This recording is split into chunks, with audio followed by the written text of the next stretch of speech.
Hi, my name's Kate. I am a high school math teacher in the middle of my 17th year of teaching. Today I thought that I would do an update video on my furniture.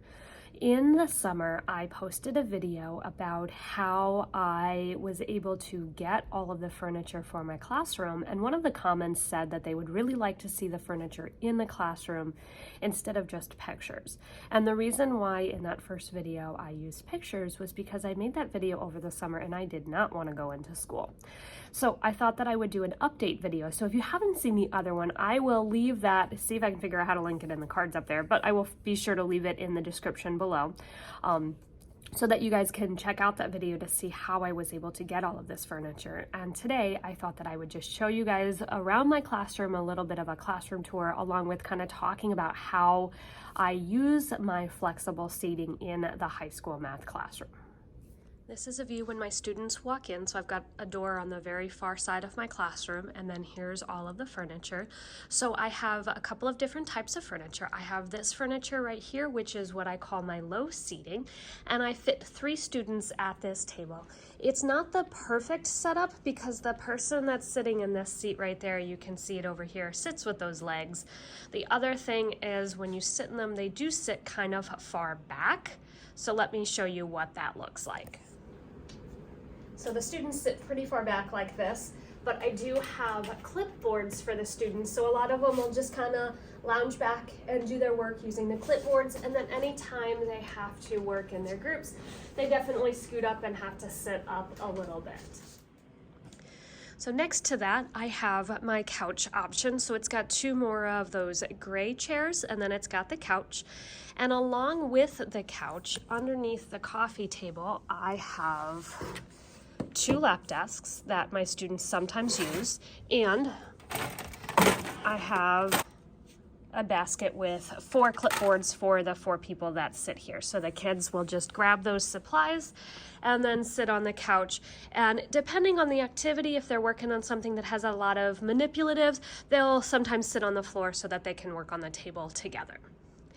The next type of seating option that I have is what I just call the white tables, which is just a normal height table. So you can see at this table, I've got a couple of different seating options. I have that stability ball, I have some regular chairs, and then I have a stool. And if we look at all of my other chairs or other tables that are like this, again, I just have random chairs at each one of those. Yes, my storage bins are starting to crack a little bit because kids are not gentle with those. And then here is another one of those tables. Here I've got 2 of the office wheelie chairs. And then this bucket has the pillow on it. Some kids like the pillow and some kids take that off, so it just kind of floats around between all of those. And then here is one of those wobble chairs. And then on the round table, which is really the same height as the white tables, I've got a couple of other seating options here. And then the last seating choice that my kids have are the tall tables. So these chairs pretty much stay where they are. So the black table, I typically only put 3 people at this because it is a little bit smaller. So they've got some stools and 1 chair that has a back, and then this one has a little bit nicer of chairs. I do have 1 other tall table over here that, depending if there's a kid that wants to work by themselves, really just needs to sit alone, I have them sit over there. Or if it's a kid that's sitting at one of the other options and they are falling asleep, or they say, hey, can I stand for a little bit? They'll go stand over at that one. So here's just another overview from the other side of my classroom of my furniture. So talking just a little bit about how I assign seats, because I do have assigned seats for my students. That way when I'm taking attendance, it's easy. That way when I have a sub, the sub knows who the kids are. So I definitely still have assigned seats. So before I assign seats, I give the kids a little slip of paper and I have them put their name on them, and then I tell them to rank their top 2 or 3 seating choices depending on the class size. So I have them put low if they want to sit at those low gray chairs, including the 2 that are on the couch. I'll have them put couch, that will include the couch or the 2 low chairs at the couch area. And then I'll have them put white if they want just that white or the round height table, or I'll have them put tall if they want to sit at one of those tall tables. So I tell them, rank your top 2 choices, the ones like absolutely you'd be fine having either of those, and then your third choice is kind of your, yeah, I'd be okay with it if I had to for a little while, and then the one that you really don't want, don't put it all. And then I sort all of those, and then I really try to give everybody their top choice. But if in one class a lot of people want the couch, obviously I can't give everybody the couch because I can only sit 4 people at that. So I try to rotate those. You know, if Johnny and Andrew were sitting there the first time, when I make new seats and they pick that as their choice again, I'm going to make sure that somebody else has it before I allow them to have that back. So it's a little bit of a balance. So that's how I assign seats, and the kids are actually assigned to a specific spot at a table. So let me flip you around and show you a table. So I may be assigned to this spot right here, but that does not mean that I have to sit at this stool because this stool is sitting at my seat. If I would rather sit at a chair that has a back, when I come in, I'm going to take this chair and I'm going to swap it with the other chair. So I would just swap these around. And now I'm still sitting in my assigned seat, but now I have the chair that I like. And this works out pretty well because it encourages kids to come to class on time. The kids that are late, they're stuck with whatever's left over, and sometimes they complain about it, and I say, well, you need to come to class on time or come to class early so that you can get the seat that you like. And worst comes to worst, you know, you're sitting in it for 90 minutes and that's it, you'll be okay. So that's how I work this.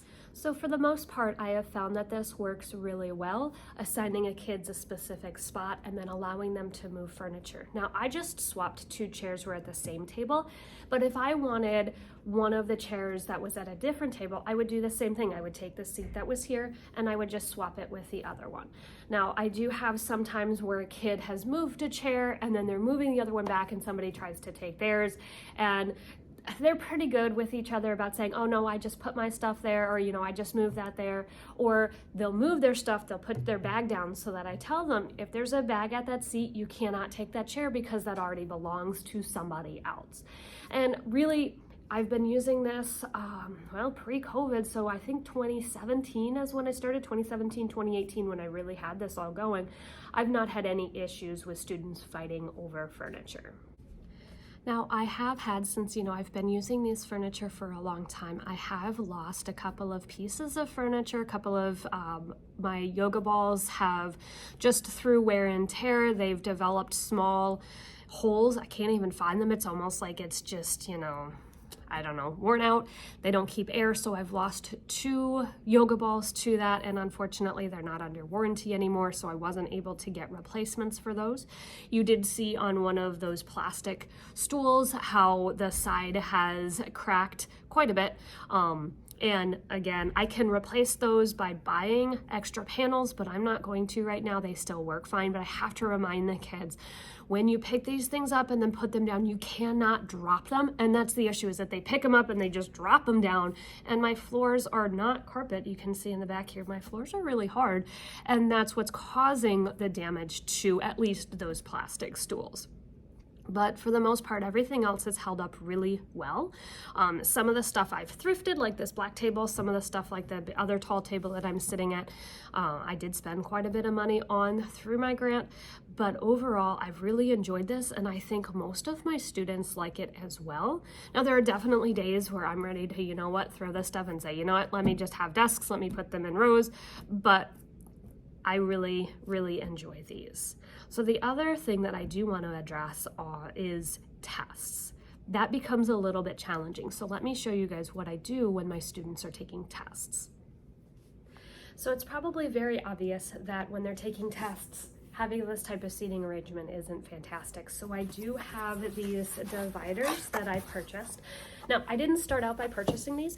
I made dividers out of manila folders first, and then realized they were just not quite tall enough. They worked, they were great, but I was able to purchase these, and each student gets one.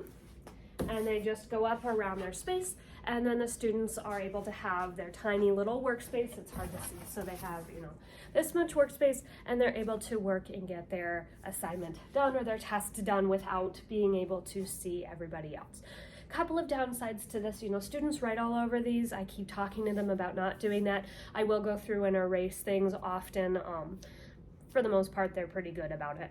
The other issue is that now you can't see what the students are doing. So I'm always, and I was doing this before I used these anyway, but I am always up wandering around. My students are taking tests, and I'm not just like, walking the main aisle. I'm walking between the desks. The chairs or the tables over here, these ones are far enough away from the wall where I walk behind them so that I can see what they're doing. Now, I don't have issues with cell phones because I require my students to turn in their cell phones at the start of class. And the ones that don't turn those in, those are ones that I'm extra cautious and making sure that I'm really keeping an eye on to make sure that they didn't, oh, I forgot my cell phone, and I'm not dealing with those issues. But these little study corrals are my solution to tests. So I hope that has given you a good idea of how the furniture looks in my classroom and how the furniture is used in my classroom. If you have any questions about this, please feel free to leave those in the comments below. I'd love to answer your questions, or if there are enough questions, I'd be happy to make another video addressing all of those things. Also, do you use flexible seating in your classroom? If you do, I'd love to know what are some of the pieces of furniture that you absolutely love or that your kids absolutely love, or do you do things different than I do? I would love to know because, my ideas are always changing, not necessarily using the best ideas, the best techniques, the best furniture. So, there's always room for improvement, always room for change.